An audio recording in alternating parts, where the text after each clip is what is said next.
Наместо за владината реконструкција, вчера во собранието со часови се водеше жестока дебата околу несогласувањето на власта и опозицијата, но и прашањето за името. Но на крајот сепак, по целодневна расправа, пратениците од собраниските клупи дадоа зелено светло за 4 министри и 4 нови заменици министри. Владиниот кабинет подновен. Рената Десковска, досегашната министерка за образование и наука, го превзема кормилото во Министерството за правда, додека нејзиниот кабинет му беше доделен на Арбер Адеми, кој со 67 гласа за и 25 против, пратениците го избраа за нов министер за образование и наука.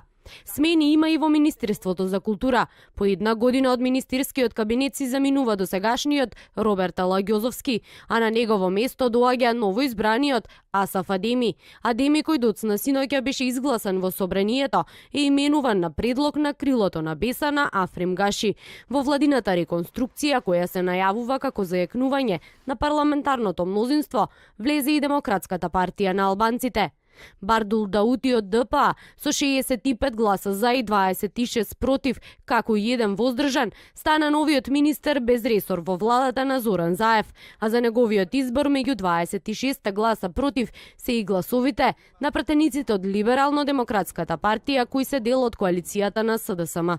Освен против влегувањето на ДПА во владата, кој од ЛДП го квалификуваа како вирус кој се внесува во здравиот владен организам, партијата беше против влегување во владеачкото мнозинство и на Сојузот на Роми на Амди Бајрам. Во собранието доцна синоќа беа избрани и новите заменици министри.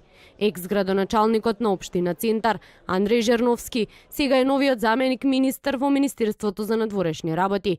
Во заменичката фотелја на Министерството за здравство седнува Асим Муса, додека во Министерството за труд и социјална политика и Министерството за транспорт и врски влегуваат Гјонул Бајрактар и Садик Бекири како заменици министри.